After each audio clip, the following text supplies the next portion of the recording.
This is Cast of Wonders, the young adult fiction podcast featuring stories of the fantastic. Welcome, I'm Catherine Inskip, your editor and host. Episode 450, Little Wonders 28. Today's stories are both on the theme of metaphors, and we very much hope you enjoy them. First up is Three Monsters That Are Not Metaphors by Danny Atkinson, a Cast of Wonders original. Danny Atkinson is an author in southern Alberta, Canada, who thought that as an introverted book-loving computer junkie, she was primed for the quarantine lockdowns to be a breeze. That lasted for a couple of weeks until she missed the library so much and became so desperate for company that she started a teddy bear book club. Danny's brown bear Teddy most enjoyed reading and discussing the picture books Danny brought home from her year in Japan, while Baz, the polar bear plushie, favoured old back issues of fantasy magazines and comics. Their tastes may or may not have been influenced by what they were actually able to hold up when Danny was posing them. Danny's short fiction has previously appeared in Daily Science Fiction, Cast of Wonders, and the It Came from Miskatonic University anthology from Broken Eye Books. She sporadically blogs at dejadrew.dreamwidth.org.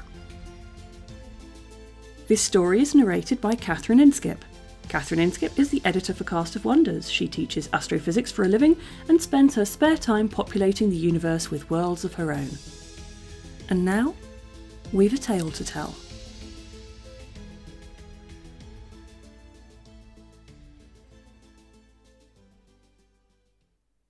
Three Monsters That Are Not Metaphors by Danny Atkinson.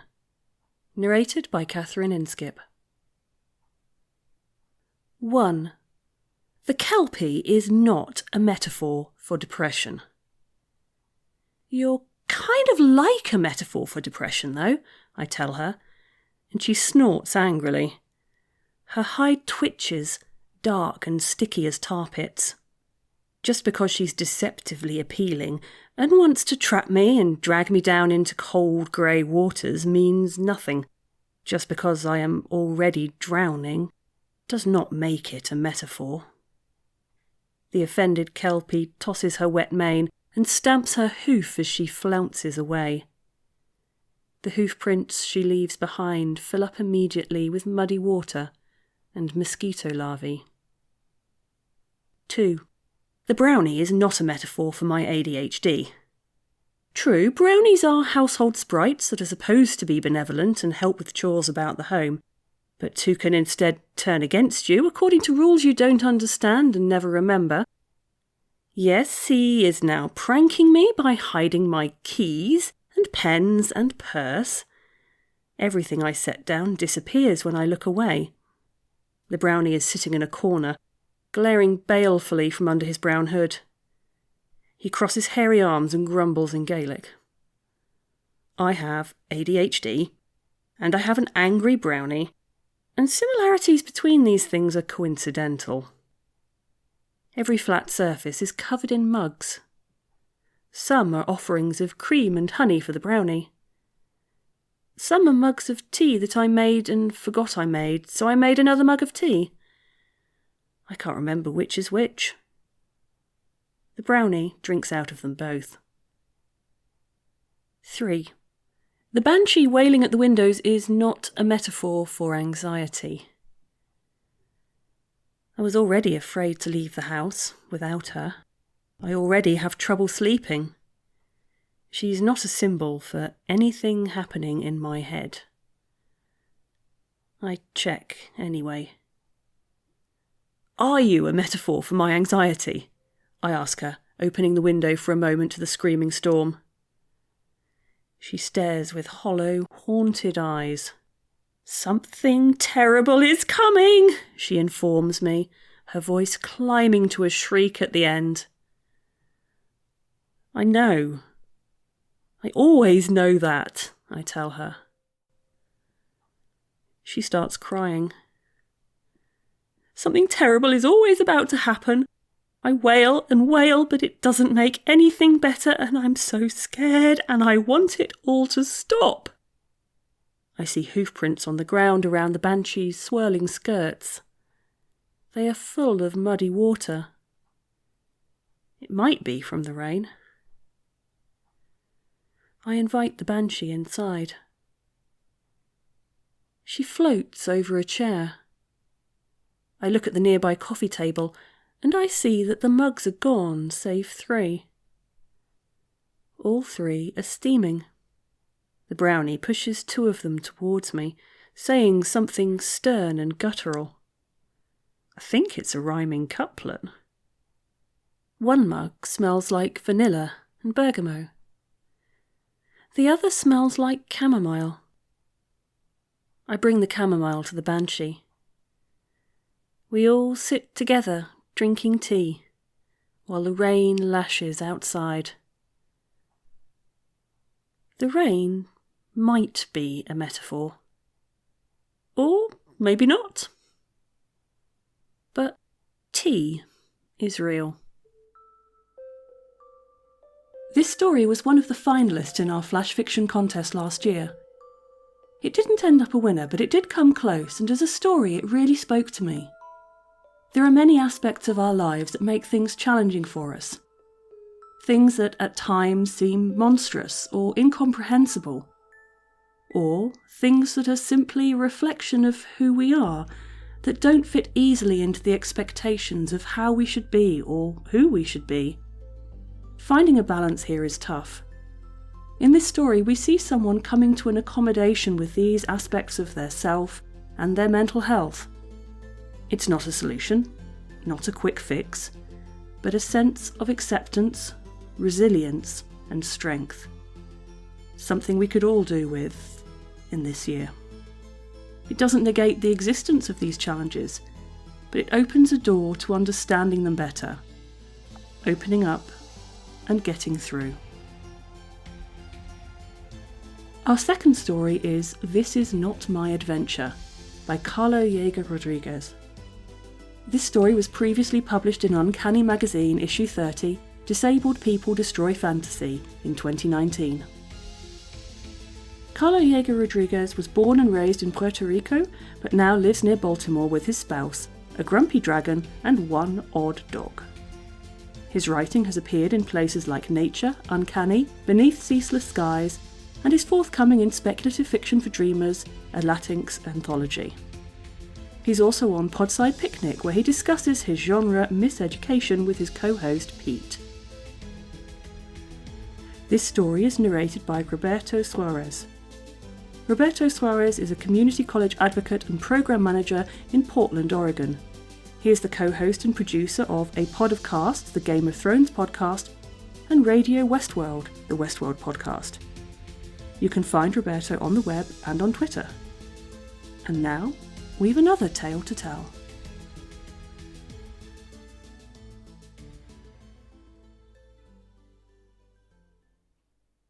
This Is Not My Adventure by Carlo Jaeger Rodriguez.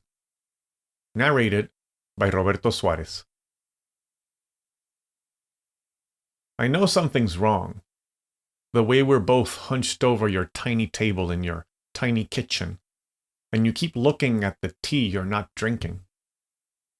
My head graces your ceiling as I snatch another scone off your plate and pop it into my mouth. Crumbs scatter across my shirt, already stained with moss and sap. Nothing like your own unblemished, cream-colored cashmere vest, a compliment to your shaggy brown goat legs. You keep stirring your tea, but not once do you bring it to your lips. I glance at my own tea before breaking the silence. What's wrong, Mr. Wenwen? You flinch, as if your name in my mouth burns you. Then you sag. Your floppy goat ears, your shoulders, even your horns seem to wilt.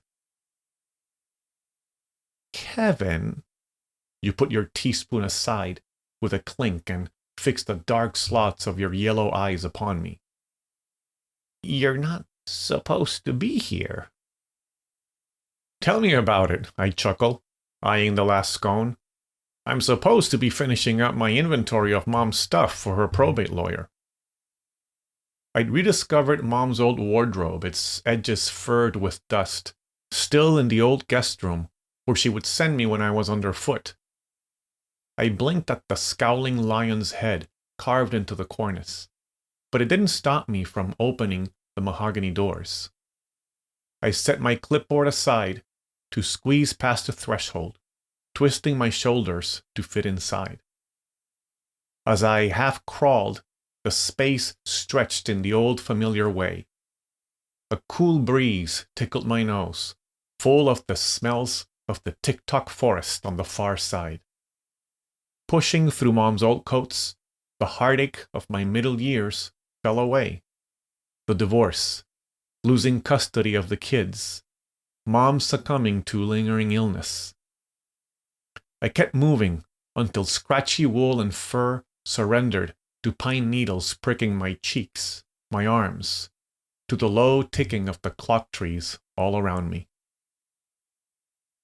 "You aren't supposed to be here," you mutter, and stare at your tea again. "Aram said, didn't he leave?" I know you're going to recite Aram's law back to me. Something about being too old, with too many earthly things tying me to my world. I give in and take the last scone. If you're not going to eat it, might as well, right? There was a lot going on in that last battle, but I seem to remember him going to the lands beyond or something. But you bleed and clap a hand to your mouth. You only do that when you're upset. I duck my head and raise a hand in way of apology. You tug at your vest and try again. But we must honor Aram's law, even more in his absence, Kevin of Gomez. Time's always funny here on the other side of the wardrobe's doors, so I don't even know how old I was during that last battle. I tried working out the math once and came away with nothing but a headache. Young enough that my helm still danced atop my head, but a silence rippled across the battlefield and we saw him atop the green hilltop, framed by a shining portal. His chestnut mane tossed in the sweet wind coming from that otherwhere before he padded through the portal and left us all. Everyone leaves, I shrug, running a finger around the lip of my teacup. I gaze into your eyes, trying to find something in them. Charity left and took the kids with her. Now Mom's gone, and I don't even know. I mean, I thought I could come back, embark upon an adventure, maybe even a quest instead of waiting for whatever comes next. You're not supposed to, you begin to say again, be here. Yes. I interrupt you, nodding my head. I heard you. Your front door swings open and the Beaver brothers, Chatter and Chuffer, waddle into your foyer. Their flat caps would be adorable if I didn't remember how they tore through the ranks of the apostates, blood matting on their muzzles. The brothers stand, taking their caps into their forepaws, their beady eyes on me. Hello, Master Wenceslaus, Chatter says to you. All I see is his long orange teeth. Old King Kev here. Having need of our welcome wagon, Chuffer finishes, so to speak, both of them say, nodding. A pause settles between us before you speak. No, not at all, you say. In fact, Kevin was just leaving. Isn't that right? I just thought, I start to say, glance at the Beaver brothers, and pinch off the rest. Instead, I slip off my chair and let you lead me out your kitchen door and into the back garden. I pass under charred leaves bigger than I am as you lead me back to the clock post. Its far side lights the way back through the forest. Your lips twitch as if you're rehearsing whether you want to apologize, impart some bland wisdom, or attempt a cheerful farewell. I know the way back from here, I say before you can soften the blow. I follow the light of the clock post, trudging through the darkest part of the tick-tock forest, until the world narrows around me, and I'm on hands and knees, panting as I push myself out into Mom's old guest room. My shoulder jostles the doorframe as I collapse, sprawling onto the floor. The wardrobe teeters and looms over me. For a moment, I see it fall, crushing me under it. I sigh with relief, or perhaps disappointment, as it settles instead. One door knocked ajar. I leave it. I can't bear to think about it a moment more. Time's gone funny again. I flip past my to-do list, tempted to continue the inventory of Mom's things by adding wardrobe antique to it, but I waver. Finishing would put what remains of Mom into a tidy pile, ready to be put into a box too, and then... No. I drop my pen first, and the clipboard follows, its pages fanning across the table as I walk away from it. My phone thumps at my feet seconds before I flop onto the living room couch.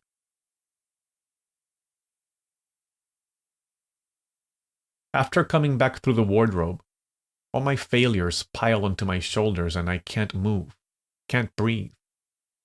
Even when sunlight fills the rooms of Mom's empty house, none of it reaches me.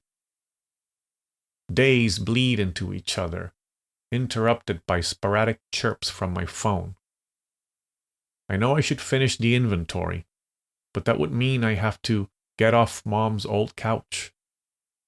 Whenever I ran a fever, this is where she'd lay me down, TV turned low, and bring me cuppa soup in a mug, saltines balanced across its mouth. I'm not running a temperature, but feel feverish, floating, numb, while also trapped under too much weight to move. And why should I bother after all? My phone rings and I paw around until my hand finds it. Gore's Steve, parentheses HR, shows on the screen, below a circle where his picture should be. Instead of Steve's face, a blank oval of a face balances on a little hump of shoulders. Exactly how I feel. Blank.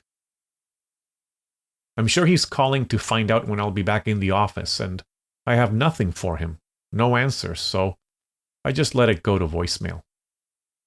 I scroll through the missed calls, see a couple from Charity. I feel a pang, but she and the kids also will want to know when I'm back, and I don't have answers for them either. Floating, but trapped, unable to do anything. When it happens, I wonder if it's real. I grunt, turning, and one hand grazes a still warm mug. I peer over the edge of the sofa to find a mug on the floor, a round biscuit balanced atop it. I have no memory of making myself food, but sit up and take the mug in both hands. I take a moment to enjoy the last of its warmth soaking into my palms, my fingers. I balance the biscuit on my knee, sniff at the broth inside, not cuppa soup, before bringing it to my lips. Did Mom make this? I freeze, the mug's lip touching mine, wondering if Mom's haunting the house. Is the soup a sign of her approval? My stomach moans with hunger, interrupting my thoughts. I slurp at the broth, and it's gone. The biscuit, too. Once my stomach settles, I get off the couch and shuffle to the kitchen. Mom? I call to her, and then stop. What would I do if she answered? Stacks of dishes crusted with old food I made days, weeks ago now, some time ago, fill the sink, and I turn away from their accusation. I wander through Mom's house, empty but for what's left behind, mere echoes of her, and end up in the guest room again. The wardrobe is still there, one door still cracked open, showing nothing but darkness.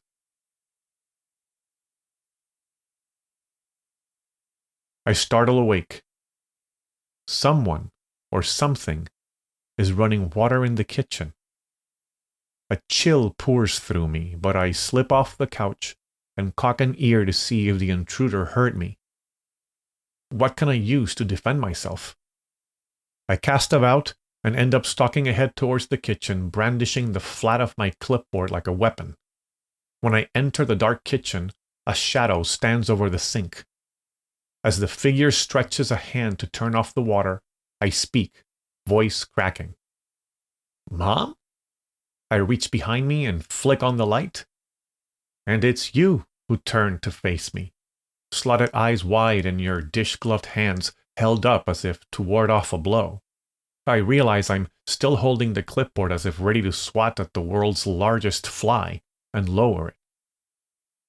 "Hello, Kevin." Your hooves clop as you shift from one foot to another. "I didn't mean to wake you." "It was you," I blurt at last, making your ears twitch up into a question. "Who made me the soup? I thought my mom, her ghost." "You know what? Never mind." You turn off the water and peel the gloves from your hands. "What? How?" I don't know which question to make first, so instead I shrug. "I thought you didn't want to see me again." "Kevin." You put your hand on my shoulder until I meet your gaze. "I'm sorry I let you think that. After you left the last time, I thought about what you said about Aram and his law." "You'll let me go back?" "I did not say that, Kevin." Your hand slips off my shoulder. "I cannot break my oath to Aram." "But you're here." "Aram never forbade us from visiting your world." I glance at the dishes you left soaking, the pots and pans set to dry on the kitchen counter before I understand what you said. "Us? The Beaver brothers are upstairs, fixing the bathroom plumbing, and the dormice are packing the china and silverware into boxes in the dining room." "How did they know what was on my to-do list?" "We read your slate," you say, pointing at the clipboard dangling from my hand. "On it, we saw the challenges we must face to complete our quest." "Your quest?" Unable to keep up, I can only echo you. "To help you through dark times." I almost blurted that it would be silly to see my to-do list as a quest, but stopped myself. Going back through the wardrobe had been a way to escape something only I could face. "Will you let us help, Kevin?" Your hooves tap as you search my face for an answer, and I'm flushing with relief I don't have to do any of this alone. "Yes," I say, voice trembling. "Please." With that, all of you come, tumbling out of wardrobes and books and mirrors and countless other places besides, into my world, and I realize this is not my adventure anymore. How many of us have travelled through wardrobes to other worlds, descended into the underground, roamed fairyland, explored the stars? The quests of our imagination can be a valuable and precious escape. The fictions of others can teach and inspire us as we grow up. But is there still a place for them in our adult lives? In reality, perhaps not, but what this story offers is something that does. The lasting bonds of friendship. No matter how much time or space separates us from our friends, when things get dark, they will be there for us. And not just the friends we already know. There will be others, friends we've yet to meet, all on quests of their own. Watch for them. The wardrobe may always just be a normal wardrobe, but quests and friendships are found in the most unexpected places. Perhaps just around the corner from here and now. Join us again soon. We love bringing you the best audio fiction, but we can't do it without your support. Your donations pay our authors, our narrators, our servers, and our staff. Please consider supporting us. You can also review us on Apple Podcasts, request us on Spotify, and consider the stories we publish for award consideration. There are lots of ways you can help. Join the discussion on the EA Forum, forum.escapeartist.net, or the EA Discord. Visit us on Twitter at Cast of Wonders. Come say hello. Cast of Wonders is a production of Escape Artists Incorporated and is brought to you by editor and host Catherine Inskip, assistant editors Andrew K. Ho and Carissa Sluss, associate editors Amy Brennan, Alicia Caparaso, William Hateminer, Umaira Hussain, Sean Proctor, Ray O, Susie Rodriguez, Emma Smales and Denise Sudell. Our art director is Alexis Goebel, our community manager is Denise Sudell, and our audio producer is Jeremy Carter. Our episodes are released under the Creative Commons Attribution Non-Commercial No Derivatives 4.0 International License. That means you can download or listen to the episode on any device you like, but you can't change it or sell it. The Little Wonders theme music is Neversus by Alexei Nov, available from Promo DJ or his Facebook page. Thank you for listening.